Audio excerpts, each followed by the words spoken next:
آج عورتوں کو تو چھوٹ ملی ہوئی ہے، وہ تو نماز ایسے بھی گھر میں نہیں پڑھ رہے، جمعے کے دن کہاں پڑھے گی؟ جمعے کے دن اس کے لیے نماز کے انتظام ہی نہیں ہے۔ مردوں کے لیے انتظام ہے، عورتوں کے لیے انتظام نہیں ہے۔ عورتوں کے لیے تو نماز کا ہم نے انتظام نہیں کیا۔ مسجد حرم بھی سعودی عربیہ جاؤ تو مسجد حرم کو ہم نے بھی دیکھا ہے، اور بعض علماء نے بھی دیکھا ہوگا، بعض حاجیوں نے بھی دیکھا ہوگا۔ مسجد حرم کے اندر مرد اور عورت دونوں مل کر کے طواف کیا کرتے، ایک ساتھ مرد اور عورت ایک ساتھ طواف کر رہے اللہ کے گھر میں۔ وہاں پہ فتنہ نہیں ہے، یہاں پہ عورتوں کا الگ انتظام ہو تو یہاں پہ فتنہ ہے۔ مسجد نبوی جاؤ، مسجد نبوی میں بھی نماز پڑھ رہے ہیں، عورتوں کا انتظام الگ ہے، مردوں کا انتظام الگ ہے۔ مسجد نبوی محمد رسول اللہ جہاں پہ اللہ کے نبی صلی اللہ علیہ وسلم کی، جس اللہ کے نبی نے جہاں پہ مسجد بنائی ہے وہاں پہ انتظام ہے، لیکن ہمارے یہاں عورتوں کا انتظام نہیں ہے۔ میرے بھائیوں، راگو پور کے لوگوں اور کٹیہار کے لوگوں ذرا سنو، قیامت کے دن کہیں یہ عورتیں تیرا گریبان نہ پکڑ لے اور اللہ سے شکایت کر بیٹھے، اے اللہ اگر یہ دنیا میں ہمارے لیے بھی مسجد کے انتظام کیے ہوتے تو ہم بھی جمعے کی نماز پڑھتے، ہم بھی جا کر کے نماز پڑھتے، اور ہم بھی علماء کی تقریریں سن کر کے اپنی زندگی میں بدلاؤ لاتے۔ ایک دن جلسے میں سال بھر میں لائیے گا تو کیا ان کو فرق پڑے گا؟ بولیے، ایک دن لائیے گا تو ان کو کیا فرق پڑے گا؟ ان کے ہاتھ میں آپ نے موبائل دے دیے، یہ موبائل کا غلط استعمال کر رہی ہیں۔ آج مسلم نوجوان لڑکوں اور لڑکیوں کو دیکھو سوشل میڈیا میں اپنی ویڈیو بنا کر کے کیسے وائرل کر رہی ہے یہ عورتیں، یہ لڑکیاں اور یہ نوجوان لڑکے۔ آج کل جب تک موبائل سے 1.5 GB ختم نہ کر لیا جائے تب تک اس کو نیند ہی نہ آئے، اور وہی سب دیکھتے رہتا ہے۔ شارٹ ویڈیو بہت چل رہا ہے آج کے زمانے میں، شارٹ ویڈیو۔ لڑکیاں کہیں اپنے بال دکھا رہی ہیں تو کہیں ڈانس کرتے ہوئے اپنی کمر دکھا رہی ہیں، کہیں ڈانس کرتے ہوئے اپنے جسم کے الگ الگ انگ کو دکھا رہی ہے، اور گانے کو کاپی کر کے باقاعدہ اسی انداز میں گانے کی کوشش کر رہی ہے۔ نام ہے رقیہ، نام ہے فاطمہ، نام ہے کلثوم، نام ہے زینب، نام ہے سعدیہ، بڑی پیاری پیاری نام رکھی ہے۔ اور میرے پیارے بھائیوں غور کرو، یہ کون سی عبادت کر رہی ہے؟ سمجھ میں مجھے بات نہیں آتی ہے۔ اللہ کے نبی صلی اللہ علیہ وسلم نے باقاعدہ یہی کہا تھا، ایک دور ایسا آئے گا، ایک زمانہ ایسا آئے گا کہ عورتیں کپڑا تو پہنیں گے لیکن ننگی نظر آئیں گی۔ نساؤن کاسیات عاریات مائلات ممیلات، ایسی عورتیں دنیا میں آئیں گی، کپڑا پہنیں گی لیکن ننگی نظر آئیں گی۔ آپ ذرا دیکھیے، موبائل کے اندر دیکھیے، بازار کے اندر دیکھیے، اللہ کی قسم جلسوں ہی میں آپ گھومیے، یہی جلسوں کے اندر الگ الگ جگہوں کے اندر آپ جائیے، ایسی لڑکیاں آپ کو ملیں گی۔ اللہ کی قسم حاجیوں کے بھی ایمان خراب کرنے والی لڑکیاں جلسوں میں ایسے بن کر کے آیا کرتی ہیں۔ غور کرو، اللہ کے نبی نے فرمایا لباس تو پہنی ہوں گی، کپڑا تو پہنی ہوں گی لیکن ننگی نظر آئیں گی، اور پہننے کا مقصد یہ ہوگا کہ مجھے تعریف کرے، میری تعریف ہو اور مجھ سے کانٹیکٹ ہو۔ آپ نے ایسی لڑکیوں کی چتونی دی اور فرمایا ایسی لڑکیاں لا یجدن ریحہا، جنت کی خوشبو نہیں پائیں گی، ولا یدخلن الجنہ، اور جنت کے اندر بھی انٹری نہیں ہوگی، جنت میں بھی داخل نہیں ہوگی۔ ذرا بتاؤ، جس عبادت کے لیے پیدا کیا گیا وہ عبادت بھی نہیں ہے۔ جلسوں میں آئے ہو عبادت کے محض سے، چلو ہم تقریریں سنیں گے، چلو ہم علماء کی باتیں سنیں گے، اپنی زندگی میں بدلاؤ لائیں گے۔ 1-2-4 گھنٹے کے لیے ہم اپنے آپ کو اچھی جگہ پہ بیٹھ کر کے تقریریں سننے کے لیے بھی تیار نہیں ہے، اور بازار اور ہاٹ کی طرح، اور الگ الگ دن میں جس طرح ہاٹ اپنے یہاں لگا کرتے ہیں، بازار لگا کرتے ہیں، ان بازاروں کی طرح ماحول بنا دیتے ہیں۔ میرے بھائیوں ذرا غور کرو، اللہ تعالیٰ کو کیا جواب دو گے جب کل قیامت کے دن تم سے سوال کیا جائے گا، اے میرے بندے بتا، جب تمہارے سامنے قرآن کی آیتیں پڑھی جا رہی تھی تھی اور تم انجوائے کر رہے تھے، تم مستیاں کر رہے تھے، تم انجوائے کر رہے تھے، اس وقت قیامت کے دن تم اپنے رب کو کون سا جواب دو گے؟ اللہ کے نبی صلی اللہ علیہ وسلم نے فرمایا اے لوگو ولا تترکن الصلاۃ مکتوبۃ متعمدا فقد بریت منہ ذمۃ اللہ، فرمایا اے لوگو نماز جان بوجھ کر کے مت چھوڑو، جان بوجھ کر کے مت چھوڑنا، جان بوجھ کر کے نماز مت چھوڑنا۔ آج جان ہی بوجھ کر کے تو لوگ نماز چھوڑتا ہے، نیند کی حالت میں کون چھوڑ رہا ہے؟ اب 12-1 بجے تک موبائل دیکھے گا، فجر کی نماز اس کے چھوٹے گی کہ نہیں چھوٹے گی؟ اب اس سے پوچھو فجر کے وقت تم رات میں اتنے دیر تک جاگتے کیوں ہو؟ کون پوچھے گا؟ مولوی صاحب اس لڑکی سے پوچھیں گے کہ اس کا باپ پوچھے گا، بیٹوں سے پوچھو، ان نوجوان نسلوں سے پوچھو، اللہ کی قسم جن کو کپڑا پہننے کی تمیز نہ ہو، جن کو چلنے کی تمیز نہ ہو، جو اپنے باڈی کو دکھانے کے لیے پھٹے پھٹے کپڑے پہن رہے ہو، ان سے پوچھو پھٹے پھٹے کپڑے پہننے والوں ذرا سنو، محمد رسول اللہ کو آئیڈیل مانتے ہو تو اپنے نبی کی زندگی دیکھو۔ اللہ کے نبی صلی اللہ علیہ وسلم اتنے باحیا اور اتنے شرم و حیا والے تھے، اللہ کے قسم نبی اکرم پتھر اٹھا رہے ہیں، خانہ کعبہ کی تعمیر ہو رہی ہے اور محمد رسول اللہ بھی اس میں حصہ لے رہے ہیں، اور اللہ کے نبی بھی پتھر اٹھا کر کے لا رہے ہیں۔ اسی درمیان آپ کی چادر مبارک، آپ کی اسی چادر مبارک آپ کے گردن اور آپ کے کندھے سے نیچے اتر گیا۔ اللہ کے نبی نے اپنا کندھا دیکھا اور لوگوں کو دیکھا کہ آپ کی طرف لوگ دیکھ رہے ہیں، اتنے باحیات ہیں کہ اللہ کے رسول آپ کی چادر گرنے کی وجہ سے بے ہوش پڑ جاتے ہیں، شرم کی وجہ سے، شرم کی وجہ سے اللہ کے رسول صلی اللہ علیہ وسلم بے ہوش پڑ جاتے ہیں۔ میرے بھائیو ذرا غور کرو، اللہ کے رسول صلی اللہ علیہ وسلم اپنا جسم کسی کو دکھانے کے لیے تیار نہیں تھے، اور آج کل کے نوجوان لڑکے دل کو دیکھو، آج پھٹا پھٹا کپڑا پہن رہا ہے، اور لڑکیاں جو وہی زیادہ خوبصورت سمجھی جاتی ہے جو جتنا جسم دکھاتی ہو، اور لڑکا تو چاہتا ہے کہ ذرا اور دکھا، لڑکوں کو تو لگتا ہے کہ اور دکھاؤ۔ میرے پیارے ساتھیوں غور کرو، فرمایا وجتنبوا الطاغوت، اور طاغوت کی عبادت سے بچو۔ اللہ کے چھوڑ کر کے جن جن کی عبادت کی جاتی وہ سب کے سب طاغوت ہیں، سب کے سب طاغوت ہیں، ان طاغوت سے بچنے کی کوشش کرو۔ جن جن کی عبادت اللہ کو چھوڑ کر کے کیا جائے وہ سب کے سب طاغوت ہیں، اس کی عبادت سے بچنا چاہیے۔ آج ہم اللہ کی عبادت نہیں کر رہے ہیں بلکہ اپنے خواہشات کی عبادت کر رہے ہیں۔ افرأیت، اللہ تبارک اللہ تعالیٰ فرماتا ہے کیا تم نے اس کو دیکھا نہیں جس نے اپنے خواہشات کی پیروی کی ہے؟ آج ہم اور آپ اور مسلمانوں کے اندر زیادہ تر نوجوان لوگ اپنے دل کی بات مانتے ہیں، رب کی بات نہیں مانتے۔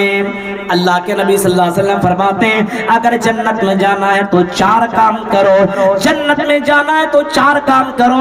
یا ایھا الناس افشوا السلام، اے لوگو سلامتی کو پھیلاؤ، اے لوگو سلامتی کو پھیلاؤ، ایک دوسرے کو سلام کرنے کی کوشش کرو، ایک دوسرے کو، یہ نہیں کہ یہ مولوی صاحب اسی کو سلام کریں گے، یہ حاجی صاحب اسی کو سلام کریں گے، یہ ہمارے علاقے کے مکھیا اس کو سلام کریں گے، یہ ہمارے پنچایت کے سرپنچ اسی کو سلام کریں گے، یہ ہمارے بڑے مولانا اس کو سلام کریں گے۔ نہیں، یا ایھا الناس افشوا السلام، اے لوگو سلامتی کو پھیلاؤ، سلام کو عام کرو۔ اللہ کے نبی نے کبھی فرمایا تھا ایک زمانہ ایسا ہے کہ بین تسلیم الخاصہ، ایک ایسا زمانہ ہے کہ لوگ خاص لوگوں کو سلام کریں گے۔ آج دیکھ رہے ہیں راستے میں جا رہے ہیں، ان کے دادا ہیں، بھائی ہیں، گھر کے اندر انٹری کر رہے ہیں، ان کی بیوی ہے، ان کے بچے ہیں، سلام نہیں کر رہے ہیں۔ سلام کرنا بھی ایک عبادت ہے۔ علماء کی کوئی عزت نہیں، راستے سے گزر رہے ہیں یا کہیں بیٹھے ہوئے ہیں، یہ نوجوان گیا سگریٹ مانگ لیا دکان پہ، وہیں پہ پینا شروع کر دیا۔ علماء کی کوئی قدر و قیمت نہیں ہے، آج ان کو سلام تک بھی نہیں کیا جا رہا ہے۔ فرمایا بین ید الساعہ تسلیم الخاصہ، ایک ایسا زمانہ ہے کہ قرب قیامت میں کہ لوگ خاص لوگوں کو سلام کریں گے، خاص لوگوں کو سلام کریں گے۔ عام لوگوں کو نہیں. غور کرو, جنت میں جانے کا یہ بھی طریقہ عبادت یہ بھی ہے کہ لوگ سلام کریں, دوسرے کو سلام پہنچائیں, سلامتی کو عام کریں, سلام کو عام کرنے کی کوشش کریں. یہاں تک کہ مسلم کے الفاظ اللہ کے رسول صلی اللہ علیہ وسلم فرماتے ہیں, نبی اکرم نے فرمایا لا تدخلوا الجنت حتی تؤمنوا, اے لوگوں جنت میں جا نہیں سکتے ہو جب تک کہ ایمان والے بن نہ جاؤ. پھر آپ نے فرمایا ایمان والے بن نہیں سکتے ہو ولا تؤمنوا حتی تحابوا, اور ایمان والے بن نہیں سکتے ہو جب تک ایک دوسرے سے محبت نہ کرنے لگو. پھر آپ ہی فرماتے ہیں اگر ایک دوسرے کے درمیان سے حسد کو ختم کرنا ہو, بغض کو مٹانا ہو, دشمنیوں کو ختم کرنا ہو, نفرتیں ختم کرنی ہو, تو آؤ میں تمہیں ایک علاج بتاتا ہوں. اللہ کے رسول خود فرماتے ہیں اولا ادلکم علی شیء اذا تحاببتم, کیا میں تمہیں ایک ایسی چیز نہ بتاؤں جس کام کو کرنے کی وجہ سے تم ایک دوسرے سے محبت کرنے لگو. صحابہ کہتے ہیں اللہ کے رسول ضرور بتائیے. آپ نے فرمایا افشوا السلام بینکم, اے لوگوں آپس میں ایک دوسرے کو سلام کرو, ایک دوسرے سے سلام کرو. جو بھی بچہ ملے اس کو بھی سلام کر, بزرگ ملے اس کو بھی سلام کر, اپنے گھر میں جا تو اپنے بیوی کو بھی سلام کر.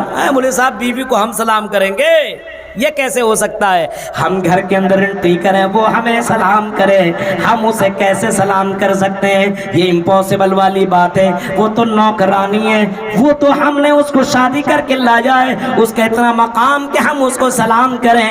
میرے بھائیوں یہ تمہاری سوچ, یہ گھٹیا سوچ ہے. محمد رسول اللہ جب اپنے گھر کے اندر انٹری کیا کرتے تھے تو اپنے گھر والوں کو سلام کیا کرتے تھے, اپنے بیویوں کو سلام کیا کرتے تھے.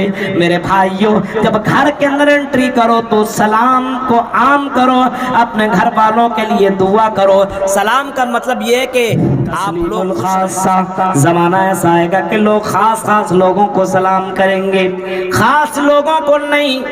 اللہ کی قسم میں بتاؤں آپ کو, اگر میری نظر پڑتی ہے کسی مسلمان بھائی کے اوپر, سفر کرتا ہوں, کار میں ہوں, موٹر سائیکل پہ ہوں, اگر کوئی مسلمان نظر آتا تو میں یہ نہیں دیکھتا ہوں کہ یہ کون ہے, کہاں کا رہنے والا ہے, مسلمان ہے, تو میں اس کو سلام ضرور کرتا ہوں. سلام کرنا چاہیے, یہ سلام ایک دعا ہے, اس کو مسلمانوں نے اپنے اندر سے ختم کر لیا ہے.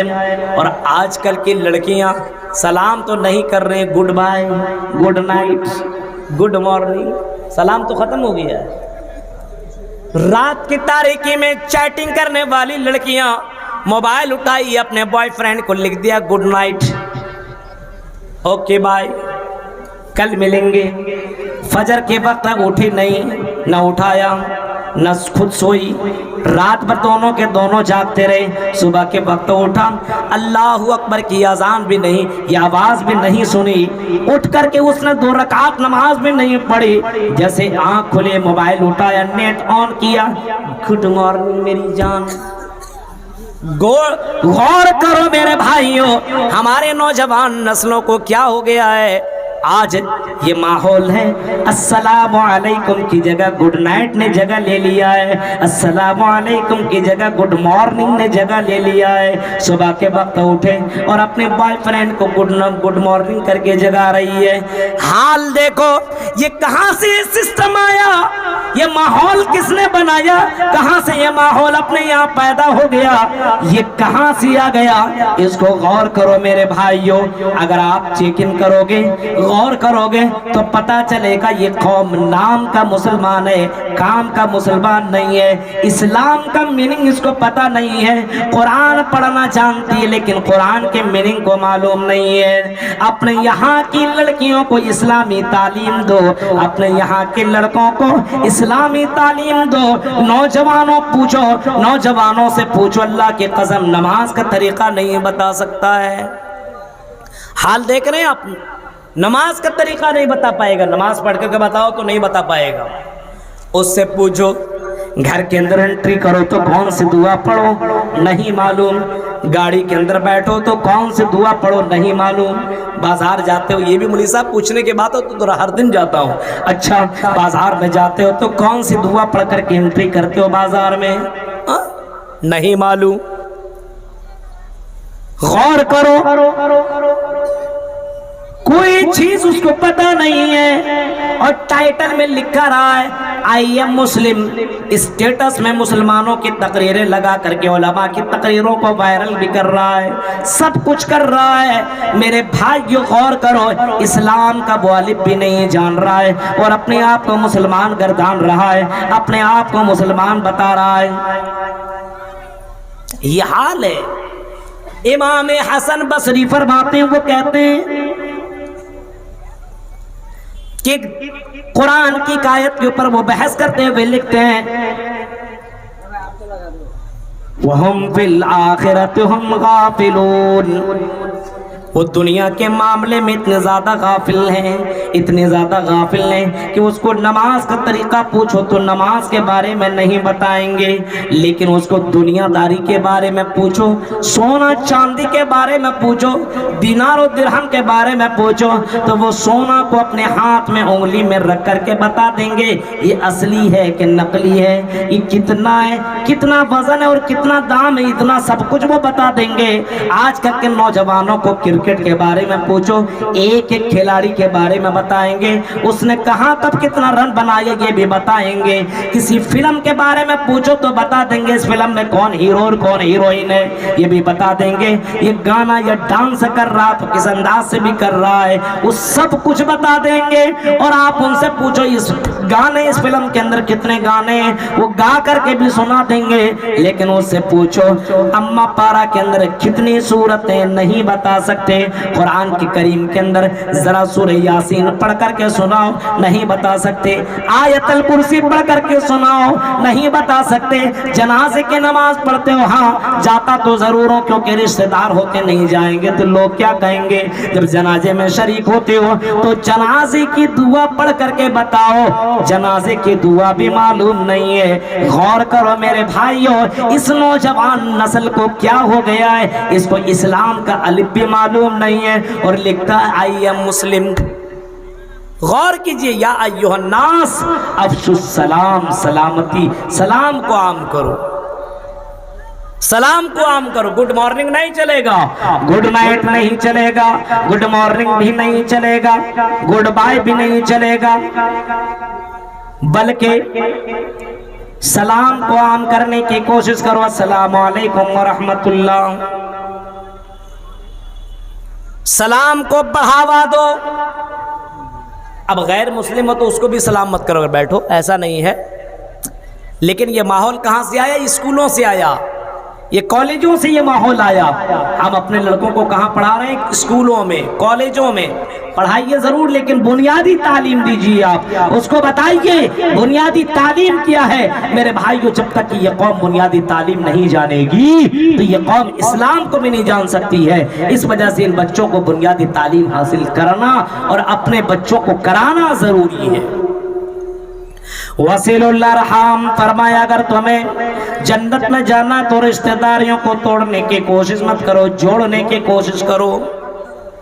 رشتہ داریوں کو جوڑو, رشتہ کو جوڑو, رشتہ توڑنے کی کوشش نہ کرو. آج اپنے سماج کے اندر رشتہ جوڑا نہیں جاتا, توڑا جاتا ہے. آج رشتوں کو توڑا جا رہا ہے. کہیں کسی کا رشتہ لگ رہا ہے, یہاں شادی کر رہے ہو, یہاں تمہیں بہت کم ملیں گے, ہم جہاں شادی کروائیں گے وہاں بہت زیادہ دلوا دیں گے. آج رشتوں کو توڑا جا رہا ہے. شادی ہو چکی ہے اور اس کے باوجود ایک دوسرے کے درمیان غلط فہمی پیدا کر کے رشتوں کو طلاق دیا جا رہا ہے.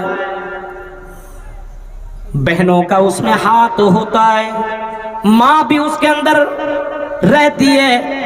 اپنے بہو کے تعلق سے اپنے بیٹے کے کان میں طرح طرح کی باتیں کرتی ہے اور بیٹا جوش میں آ کر کے ہوش کو بیٹھتا ہے اور اپنے بیوی کو طلاق دے دیتا. طلاق طلاق طلاق.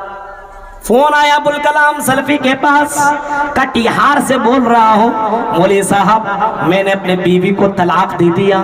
غصے میں آ کر کے 3 بار فتوا یہ لگ گیا کہ تیری بیوی کا طلاق ہو گیا، اب تم اپنے بیوی سے مل نہیں سکتے ہو۔ لیکن مولوی صاحب میری بیوی بڑی خوبصورت ہے، میری بیوی بڑی محبت کرنے والی ہے، میں اپنی بہن اور ماں کی چکر میں آ کر کے میں نے طلاق دے دیا، کیا مولوی صاحب یہ طلاق ہوا ہے کہ نہیں ہوا ہے؟ اگر ہوا ہے تو بتائیے، یہ اس سے پھر سے جڑنے کا طریقہ بتائیے، میں اس سے دوبارہ کیسے نکاح کر سکتا ہوں؟ ایک مولوی نے کہا ہے جا کر کے حلالہ کرا لو، تمہارا پھر سے نکاح ہو جائے گا۔ کچھ مولوی ہے نا ایسے، اسلام کو تو جانتا نہیں ہے، اب فتویٰ دے دیا۔ اسلام کو نہ جاننے والے اپنے بیوی کو لے جا کر کے کرائے کے ان ٹڈووں سے اور ان کرایہ دار مولویوں سے جا کر کے نکاح اپنے بیوی کا کرواتا ہے، اور ایک رات اس کو دے دیا جاتا ہے، اور وہ مولوی اس کے ساتھ مل کر کے غلط کام کرتا ہے جس کا نام حرامہ ہونا چاہیے، حلالہ رکھ دیا گیا ہے، اور صبح میں پھر اس کو انجوائے کرنے کے بعد صبح طلاق دے دیا جاتا ہے، اور پھر دوبارہ وہ لڑکا اس سے نکاح کر کے اپنے گھر کے اندر لے کر کے آ جاتا ہے۔ میرے بھائیوں، یہ سسٹم دھیرے دھیرے بڑھتا چلا جا رہا ہے۔ اب آپ صرف کٹیہار اور بہار کو نہ لیں، الگ الگ جگہوں میں جن جگہوں پہ یہ کٹ ملا اپنے اپنے جگہوں پہ براجمان ہے، میرے بھائیوں یہ لوگ اسلام کو بدنام کرنے کے چکر میں لگے ہوئے ہیں، اور ایسی لڑکیوں کا شوشن کرتے ہیں، ایسی لڑکیوں کے ساتھ غلط کام کرتے ہیں۔ اس کو حلالہ کا نام دے رکھا ہے، بلکہ اس کا نام حلالہ نہیں حرامہ ہونا چاہیے۔ اسلام میں اس کا کوئی وجود ہی نہیں ہے، کوئی وجود نہیں ہے۔ ہاں ایک طریقہ یہ ہے کہ شوہر نے طلاق دے دیا ہو، طلاق ہو گئی ہو، اب اس سے نکاح کیسے کیا جا سکتا ہے؟ اس سے نکاح کیسے کیا جا سکتا ہے؟ طلاق ہو چکی ہے اس لڑکی کی، 3 طہر بھی گزر چکا ہے، اب اس سے نکاح کرنے کا اسلام ایک اور راستہ بتاتا ہے۔ نکاح کرنا ہو، اس لڑکی کی کہیں نکاح ہونی چاہیے، کہیں شادی ہو جائے، اور رضامندی سے شادی ہو، پھر رضامندی سے طلاق بھی ہو، اس کے بعد پھر یہ بعد میں نکاح کر سکتا ہے۔ ایسا نہیں کہ یہ سارا سیٹنگ آپ ہی کرو اور جا کر کے نکاح کر لو، ایسا سسٹم کہیں نہیں ہے میرے بھائیوں، یہ غلط ہے۔ وصلوا الارحام، رشتہ داریوں کو جوڑو، رشتہ داریوں کو آسان کرو۔ شادی بیاہ کا دور ہے، غریب بچوں کی شادیاں نہیں ہو پا رہی، جس کی وجہ سے زناکاریاں بڑھ رہی ہیں۔ بہت ساری لڑکیوں کو دیکھیے گھر کے اندر میک اپ کرنے کے لیے اس کے پاس پیسے نہیں ہیں، اپنے جسم کو خوبصورت بنانے کے لیے اس کے پاس پیسے نہیں کہ میک اپ ہم بھی کریں۔ اب وہ کیا کرتی ہیں، اس کا باپ اتنا پیسہ نہیں دیتا کہ وہ بازاروں سے لا کر کے وہ کریم لے کر کے آئے اور جسم کے اندر اور اپنے چہرے کے اوپر کریم لگائیں۔ لڑکیاں تو نازک ہوا کرتی ہیں اور اسی چیز میں اس کی زندگی کٹتی ہے، لیکن جب اس کو اپنے باپ سے پیسے نہیں ملتا ہے، غربت کے ماری بھی ہوا کرتی ہے۔ یہ من چلے لڑکوں کے اوپر نظر پڑتی ہے، یہ من چلا لڑکا ایسی لڑکیوں کے چکر میں لگا رہتا ہے اور ایسی لڑکیوں کو چند پیسے دے کر کے اس کے ساتھ انجوائے کرتا ہے، زناکاری کرتا ہے، اور ایسی لڑکیوں سے شادی نہیں کرتا ہے بلکہ زناکاری کر کے اپنی زندگی کاٹتا ہے۔ جب ان کے باپ سے پوچھو کہ تمہارا بیٹا کہ تم اپنے بیٹے کی شادی نہیں کر رہے ہو، تو باپ بولتا مولوی صاحب ابھی تو بچہ ہے، ابھی تو بچہ ہے۔ امیر گھرانے کی اکثر جوان لڑکے اور لڑکیوں کی شادیاں نہیں ہوتی ہے۔ گہرائیوں میں جاؤ تو امیر گھرانے کی لڑکے اور لڑکیاں اللہ کے قسم زناکاری میں ڈوبی ہوئی ہے۔ اندرونی طور پر اگر جاننے کی کوشش کرو گے تو امیر گھرانے کے لڑکے آپ کو زیادہ تر زناکار آپ کو ملیں گے۔ غریب گھرانے کی لڑکیاں، غریب گھرانے کے لڑکے کچھ کم سے کم وہ تو اللہ سے ڈرنے کی کوشش بھی کرتے ہیں، لیکن مجبوری میں آ کر کے یہ شادی میں جو جہیز کا معاملہ آیا ہے، جو جہیز کا کاروبار ہوا ہے، اس جہیز کے کاروبار کے چکر میں لڑکیاں اپنے جسم کو بیچنے پہ مجبور ہو گئی ہیں۔ طوائف کے اڈوں کے اندر آپ کو یہی غریب لڑکیاں آپ کو ملیں گی اور باقاعدہ وہ جواب دیں گی کہ میرا باپ اس لائق نہیں تھا کہ میری شادی کر سکے۔ آج مجھ سے کوئی شادی کرنے کے لیے آتا ہے تو 5 لاکھ روپیہ مانگتا ہے، اب میرا باپ اتنا زیادہ غریب غریب ہے کہ اپنا گھر مکان بیچ دے، پھر بھی 5 لاکھ دینے کے لیے تیار نہیں۔ میں نے اپنے باپ کو دیکھا رات کی تاریکی میں روتے ہوئے اور اللہ سے گڑ گڑا کر کے میرا باپ کہتا اللہ میرے پاس 5 بیٹیاں ہیں، میں اپنے بیٹیوں کی شادی کیسے کروں؟ اور اسی درمیان میرے باپ کا انتقال ہو گیا۔ میری ماں اکیلی تھی، میری ماں کی وہ بے بسی میں دیکھ نہ سکی، جس کی وجہ سے میں خود گھر سے بھاگ نکلی اور یہی طوائف خانوں میں آ کر کے اپنے جسم بیچ کر کے زندگی کاٹ رہی ہوں، کیونکہ سماج نے زنا کو آسان کر دیا ہے، اور زنا کو آسان اور نکاح کو مشکل کر دیا ہے۔ وصل الارحام، رشتہ داریوں کو جوڑو۔ ہے ایسا لڑکا جو لڑکی کو دیکھے بڑے خوبصورت ہے، چلو ٹھیک ہے، ڈائریکٹ اس کی باپ سے بات کرے، او بھائی آپ کی بیٹی مجھے پسند ہے، میں نکاح کرنا چاہتا ہوں، آپ مجھے ان سے نکاح کرا دیجئے، آپ کی بیٹی کو میں لائک کرتا ہوں، ان سے میری محبت ہو گئی ہے، آپ نکاح کرا دیجئے۔ 10 آدمی کو لے کر کے آتا ہوں، اپنے یہاں سے اپنے عالم کو لے کر کے آتا ہوں، نکاح کرا دیجئے، کوئی ڈیمانڈ نہیں، کوئی مانگ نہیں، کوئی گاڑی نہیں، کوئی پیسہ نہیں، صرف آپ مجھے اپنی بیٹی دے دیجئے، کیونکہ یہ لڑکی میری زندگی میں میری زندگی بدل سکتی ہے۔ میں نے اس کی دینداری دیکھی، میں نے اس کی خوبصورتی دیکھی، مجھے وہ لڑکی پسند ہے، مجھے جہیز کے طور پر کچھ نہیں چاہیے، آپ مجھے اپنے بیٹی دے دو۔ لیکن ایسا نہیں ہوتا ہے، لڑکی کا پیچھا کیا، لڑکی کے کانٹیکٹ کیا، لڑکی سے ملا، سب کچھ کیا، اور بعد میں اس لڑکی سے کہتا ہے کہ میرے گھر والے تیار نہیں ہیں، ہم تم سے شادی کیسے کر سکتے ہیں؟ زنا کو آسان کیا گیا ہے، رشتہ داری چھوڑ کر کے اپنے بیویوں سے ملنا بھی عبادت ہے۔ اللہ کے نبی صلی اللہ علیہ وسلم فرماتے ہیں جو اپنے بیوی سے ملاقات کرتا ہو، رات کی تاریکی میں اپنے بیوی سے ملتا ہو، یہ بھی عبادت ہے، یہ بھی عبادت ہے، اس کو عبادت کا درجہ دیا گیا ہے۔ اور اگر اپنے بیوی کو چھوڑ کر کے کسی غیر لڑکی سے ملتا ہو تو اس کو زنا کہا گیا ہے، اس کو گناہ بتایا گیا ہے، اس کو بے حیائی کہا گیا ہے۔ اسی کو اللہ تبارک و تعالیٰ نے ان تمام چیزوں سے رکنے کو کہا ہے۔ وصل الارحام، رشتہ داریوں کو جوڑو، جوڑنے کی کوشش کرو۔ جوان لڑکی ہے کسی غریب گھرانے کی، آپ کی نظر پڑی، آپ دیکھ رہے ہیں کہ میرے سماج کے اندر فلاں کی بیٹی جوان ہو چکی ہے لیکن باپ شادی کرنے کے لائق نہیں، اور لوگوں اپنے یہاں ایک ایسی کمیٹی بناؤ یا ایک ایسا ماحول بناؤ کہ اس کے گھر کے اندر جا کر کے اس کے غریبوں کو دور کرنے کی کوشش کرو، اس لڑکی کا بہترین جگہ سے نکاح کرا دو، شادی کرا دو۔ اللہ کے نبی صلی اللہ علیہ وسلم نے اس کو بے عبادت قرار دیا ہے اور فرمایا، اللہ کے نبی صلی اللہ علیہ وسلم فرماتے ہیں اللہ کے نبی فرماتے ہیں میں اور یتیموں کی کفالت کرنے والا دونوں کے دونوں کہاتین، دونوں کے دونوں فی الجنہ، جنت کے اندر ایسے ہوں گے، انا وکافل الیتیم کہاتین فی الجنہ، فرمایا جنت میں دونوں کے دونوں ساتھ میں ہوں گے، یتیموں کی غریبوں کی کفالت کرنے والا، مدد کرنے والا، یتیموں کی دیکھ ریکھ کرنے والا میرے ساتھ جنت میں ایسے ہوگا۔ آپ نے دونوں انگلیاں ملا کر کے آپ نے بتا دیا، سمجھا دیا، یتیموں کی کفالت کرنے والا میرے ساتھ جنت میں ہوگا۔ یہ بھی عبادت ہے، کسی غریب بیٹی کی شادی کرا دو، کسی غریب بیٹی کا رشتہ لگا دو، کسی غریب بیٹی کا سپورٹ کر دو۔ میرے بھائیوں آج دیکھیے اپنے بیٹیوں کی شادی کرنے کے لیے باپ بھیک مانگ رہا ہے، اس کی ماں بھیک مانگ رہی ہے، اس قوم کی نظر ان لوگوں کے اوپر پڑتی ہے، اور پھر اس سے سوال کرو بھائی کیا مسئلہ ہے، کیوں مانگنے کے لیے آتے ہو؟ زیادہ تر جب میرے گھر کے اندر کوئی ایسا آتا ہے یا کسی سے ملاقات ہوتی ہے میں پوچھ لیتا ہوں بھائی کیا میٹر ہے، کیوں آپ مانگ رہے ہو؟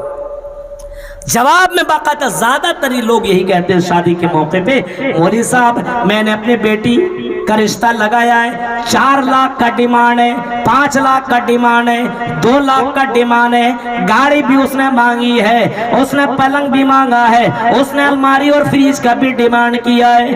اے مولوی صاحب کیا کروں، مجبور ہوں، میں نے اپنی بیٹی کی پرورش کی تو ضرور، اب اس کی بیٹی کو تو چھوڑ نہیں سکتا ہوں، اب میں کسی طریقے سے 1 لاکھ میرے پاس تھے، میں نے کسی طریقے سے انتظام کر کے رکھا ہوا تھا، 1 لاکھ میں کام نہیں چل چلا, میں اپنے گھر سے صرف اپنے بیٹی کی شادی کے لیے نکلی ہوئی ہوں, تاکہ میری بیٹی کا گھر بسر ہو جائے, میرے بیٹی کا گھر سدھر جائے, میرے بیٹی کا گھر اپنے جگہ پہ بن جائے, اسی لیے میں نکلی ہوئی ہوں. اب غور کیجیے, اب یہ انٹرنیشنل فقیروں سے پوچھو, ان جہیز لینے والے ماں باپ سے پوچھو, اللہ کی قسم کل قیامت کے دن تم اللہ کو کیا جواب دو گے؟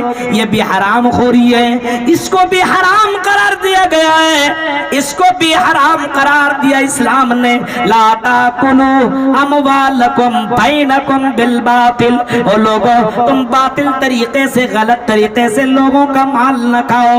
اے مومنو, تم باطل طریقے سے ایک دوسرے کا مال کھانے کی کوشش نہ کرو. غریبوں کا مال تم کھا رہے ہو, غریبوں اور یتیموں کا مال کھا کر کے اپنی زندگی کاٹ رہے ہو. تم بے چین کیوں, تم بے چین کی زندگی کیوں کاٹ رہے ہو؟ تیری زندگی سے برکت کیوں چلی گئی؟ تیری زندگی سے سکون کیوں چھن گیا؟ تم اتنی زیادہ پریشان کیوں؟ وجہ یہی ہے, تیری زندگی میں حرام چیزوں نے, حرام خوری نے